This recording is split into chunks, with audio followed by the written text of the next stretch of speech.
Hello बच्चों, आज मैं तुम लोगों को इनफाइनाइट माइनस इनफाइनाइट फॉर्म को कैसे सॉल्व करते हैं ये बताऊंगा अपने इस लेक्चर में। ठीक है, तो चलो शुरुआत करते हैं।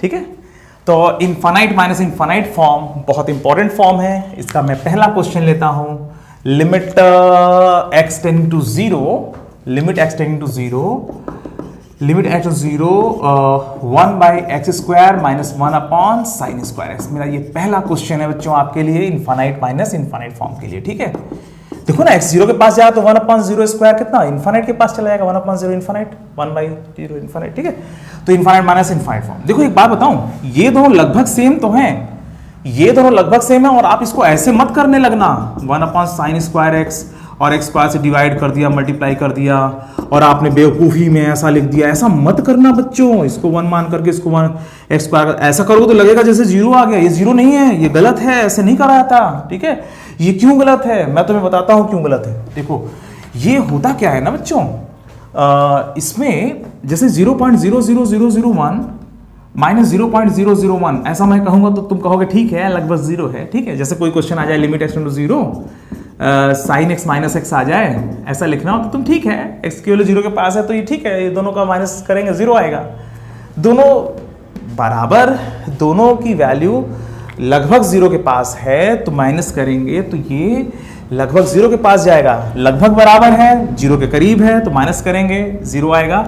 अगर मैं इनका उल्टा कर दूं 0.0001, ठीक है, अगर दो वैल्यू लगभग जीरो के पास है तो माइनस करेंगे तो जीरो आएगा, पर दोनों का रेसिप्रोकल देखो 0.0001, ये कितना आएगा, ये जीरो के करीब नहीं आएगा। वही चीज इसमें हुआ, ये दोनों लगभग बराबर तो हैं पर करेक्ट बराबर नहीं है, जिसकी वजह से उनका रेसिप्रोकल करना होगा तो ये बहुत उल्टा पुल्टा रिजल्ट दे सकता है। मैंने दो बच्चों से कहा कि भाई तुम लोग जो है जीरो के करीब कोई नंबर लो, जीरो के एकदम नजदीक लेना, तो दोनों ने जीरो के करीब नंबर ले लिया। ठीक है, मैं बिना इनका नंबर देखे कह सकता हूं कि इन दोनों का डिफरेंस जो है वो लगभग जीरो आएगा। भाई दो बहुत छोटे नंबरों का डिफरेंस कितना आएगा यार, जीरो के करीब जाएगा। मगर यदि मैं कहता हूं ये दोनों नंबरों का उल्टा कर लिया जाए, अगर ये दोनों नंबरों का उल्टा कर लिया जाए, रेसिप्रोकल कर दिया जाए इन दोनों नंबरों का, तो हो सकता है कुछ और नंबर आए। वही चीज यहां पे भी हो रहा है। ठीक है बच्चों, तो ये जो है x किलो जीरो के पास है, ये दोनों करेक्ट बराबर नहीं है। तो ऐसे क्वेश्चनों में बचने के लिए आप लोग हमेशा ये कर लिया करिए, तो लिमिट नीचे जो है एलसी, पहले इनका एलसीएम ले लीजिए, तो ये बनेगा sign square x minus x square. ठीक है, आपने पहले इसका एलसीएम ले लिया। ठीक है, ऐसे क्वेश्चन को सॉल्व करने के लिए पहला तरीका क्या है, आप लोग एलसीएम लेने की कोशिश करिएगा। ठीक है, तो लिमिट एक्स जीरो और न्यूमरेटर को लिख सकते हैं साइन एक्स माइनस एक्स और साइन एक्स प्लस एक्स। ठीक है, और नीचे एक्स की power 4 sign square x by x square, ये लिख सकते हैं बच्चों। नीचे आप एक्स स्क्वायर से डिवाइड मल्टीप्लाई कर सकते हैं, नीचे करने में कोई प्रॉब्लम नहीं है, आप नीचे एक्स स्क्वायर से डिवाइड मल्टीप्लाई कर लीजिएगा। देखो यहाँ पे एक्स स्क्वायर से डिवाइड मल्टीप्लाई, तो डिवाइड मल्टीप्लाई करने से एक्स की power 4 sine x square x upon x square आ गया। ये बन गया limit x tending to zero sine x minus x upon x cube, या मैं ऐसे इसको भी लिखूं साइन एक्स माइनस एक्स, और ये sine x plus x upon x की पावर कितना बन गया, एक्स की पावर 4। ये एक नए रूप में आ गया। अब इसको सॉल्व करने के लिए देखो हम लोग क्या कर सकते हैं, हम लोग इसमें ये कर सकते हैं साइन एक्स माइनस एक्स, इसको पहले एक्सपैंड करेंगे। साइन एक्स माइनस एक्स को हम न्यूमरेटर में हम एक्सपेंशन का यूज करेंगे। ठीक है, न्यूमरेटर को हमने एक्सपैंड कर दिया, तो limit of x tending to zero. ठीक है, साइन एक्स का एक्सपेंशन याद है तुम लोग को, मैंने पिछले लेक्चरों में बताया था 3 factorial plus x power 5 by 5 factorial, याद आ रहा होगा तुम लोग को ना। जिन बच्चों को याद नहीं आ रहा होगा या जिन बच्चों ने नहीं पढ़ा होगा वो मेरे पिछले वीडियो लेक्चर को देख लीजिएगा, उसमें एक्सपेंशन वाले चीज़ों को मैंने बताया हुआ है। तो साइन एक्स माइनस एक्स ये आया, तो मैंने साइन एक्स का एक्सपेंशन कर दिया, और ये माइनस एक्स बगल में है ही है। ठीक है, और बगल में साइन एक्स प्लस एक्स है, तो साइन एक्स को फिर वही एक्स प्लस एक्स क्यूब, या इसको एक्सपैंड करने की जरूरत नहीं है। माइनस वाला जो टर्म है, देखो ये जो साइन एक्स माइनस एक्स है, इसको हमने एक्सपैंड कर दिया। हम इसको एक्सपैंड कर भी सकते हैं, नहीं भी कर सकते हैं, इससे कोई दिक्कत नहीं है हमको। हम एक्सपैंड करें या ना करें, हमें इससे कोई प्रॉब्लम नहीं है। ठीक है, तो अगर हम एक्सपैंड करते हैं x minus x cube by 3 factorial plus x की पावर 5 बाई 5 फैक्टोरियल, ऐसे आता जाएगा। और बगल में प्लस एक्स लिखा होगा, ठीक है, इसमें देखो प्लस एक्स लिख दे रहा हूं, ठीक है, बगल में प्लस एक्स, ठीक है, और नीचे एक्स की पावर 4, ठीक है, ये बना एक्स और एक्स कैंसल आउट हो गया, ठीक है, और ये बना minus x cube by 3 factorial और प्लस एक्स की power 5 by 5 factorial dash dash, और बगल में कितना बचा 2x माइनस एक्स क्यूब, ये 2x कैसे x और x जुड़ गया 2x है ना, साइन x प्लस x है ना, तो इसका जो x और ये x जुड़ जाएंगे, तो x और x जुड़ गए 2x minus x cube by 3 factorial और plus x power 5 by 5 factorial so on, ऐसे चलता चला जाएगा, और नीचे x की पावर 4 बचा हुआ है। अब आप लोग यहां से असली काम शुरू करिए, क्या कर सकते हैं, देखो इसको एक्स क्यूब डिवाइड कर दें तो काम चल जाएगा, इसमें एक्स डिवाइड कर दें तो काम चल जाएगा, एक्स पावर 4 एकदम साफ साफ दिख रहा है, ठीक है।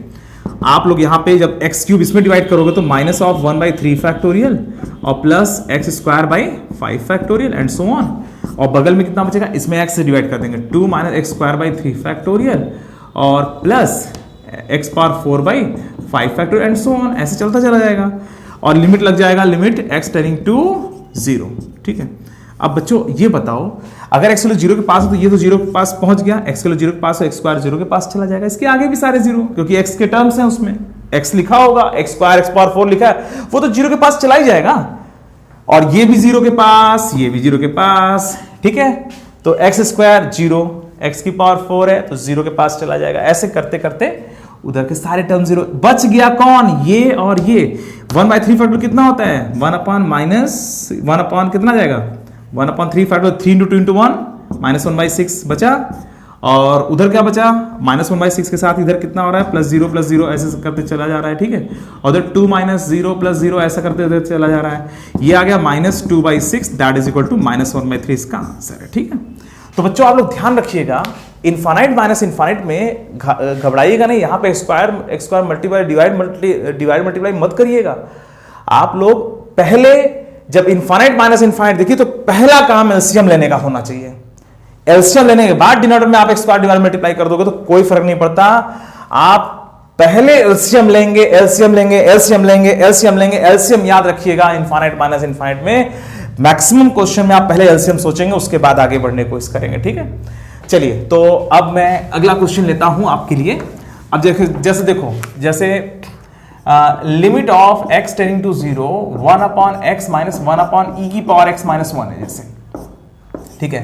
आप बताओ ये कौन सा फॉर्म है, जल्दी से देखो ये कौन सा फॉर्म है बच्चों, ये है एक्स की वैल्यू जब 0 के पास जाएगी तो जो है ये इनफाइनाइट के पास जा रहा है, ये इनफाइनाइट माइनस इनफाइनाइट फॉर्म है, क्योंकि जब एक्स वैल्यू 0 के पास जा रही है तो 1 अपॉन 0 इनफाइनाइट, और एक्स वैल्यू 0 के पास जा रही है तो ई पावर 0 1 होता है, 1 माइनस 1 0, तो 1 by 0 infinite, infinite minus infinite form है।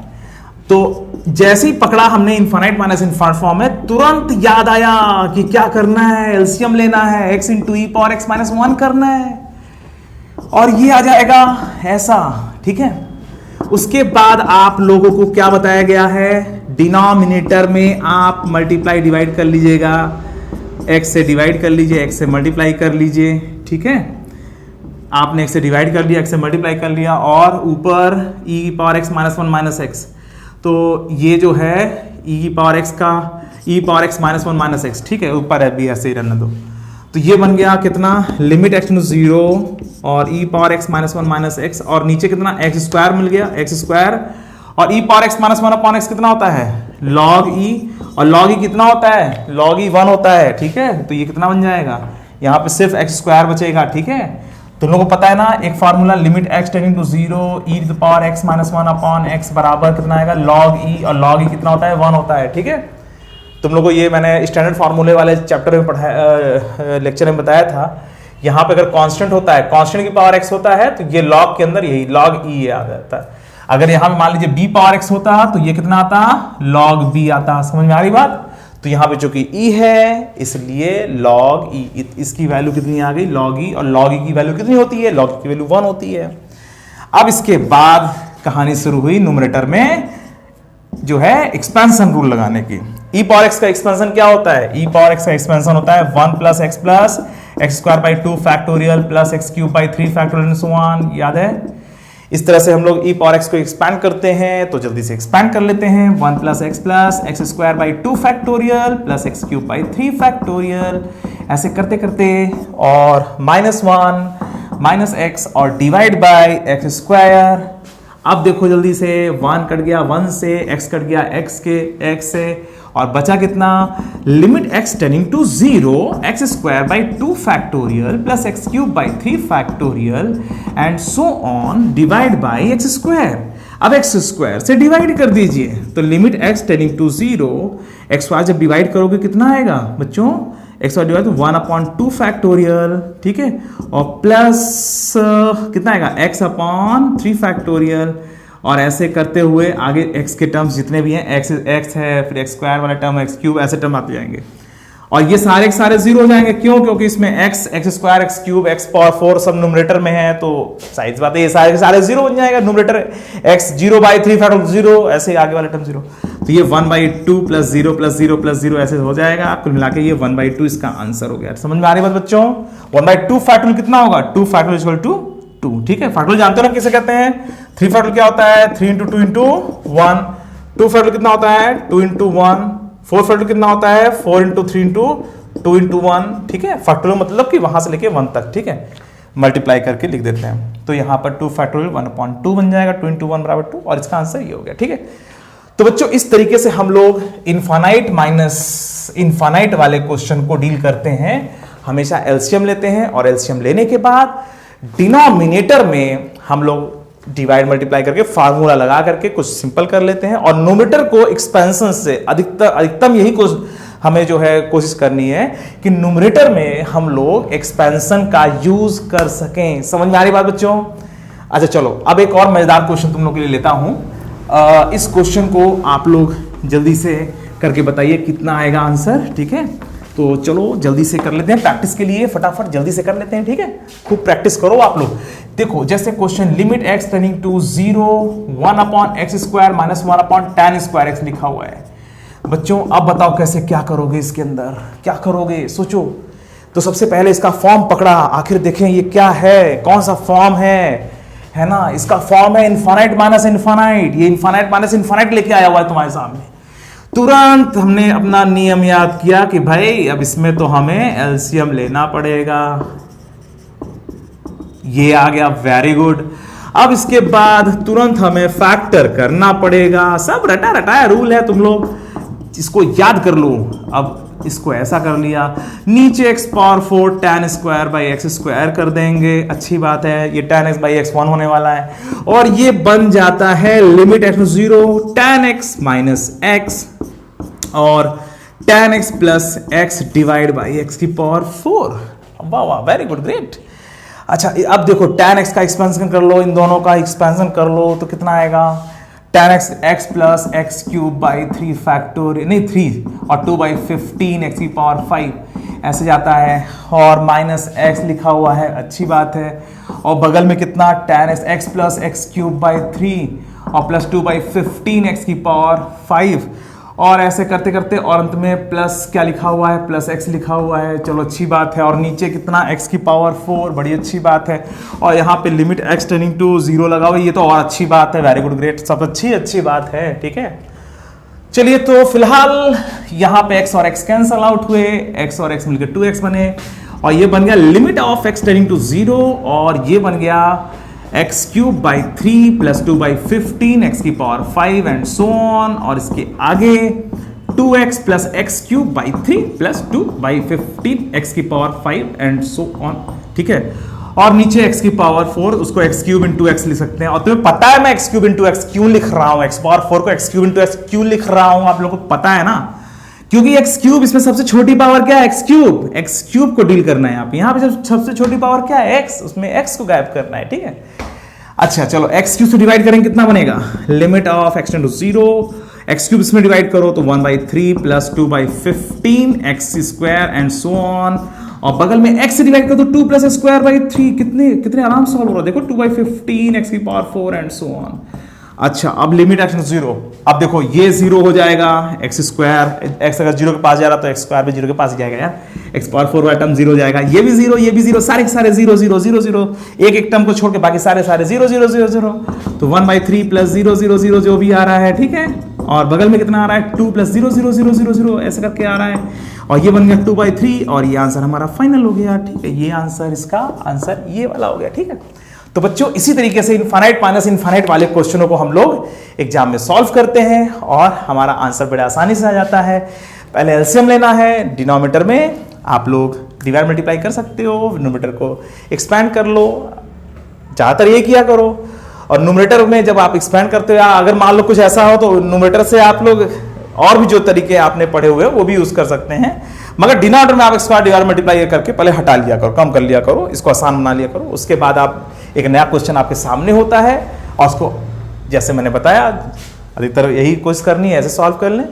और बाकी जो पुराने पढ़े हुए तरीके हैं उनसे भी आप सॉल्व कर सकते हो, कई तरीके हैं आपके पास। ठीक है, स्टैंडर्ड फार्मूला या कुछ भी, स्टैंडर्ड फार्मूले के अलावा एल हॉस्पिटल रूल का यूज इसमें अच्छे से कर सकते हो। एक्सपेंशन या एलएच रूल आप इसके बाद यूज कर सकते हो। ठीक है, फिलहाल एक्सपेंशन का ज्यादातर यूज करिएगा आप लोग। ठीक है, चलिए बेटा आज के लिए बस इतना ही। नेक्स्ट टॉपिक लेके नेक्स्ट लेक्चर में फिर मिलेंगे, तब तक के लिए चलो बाय बाय।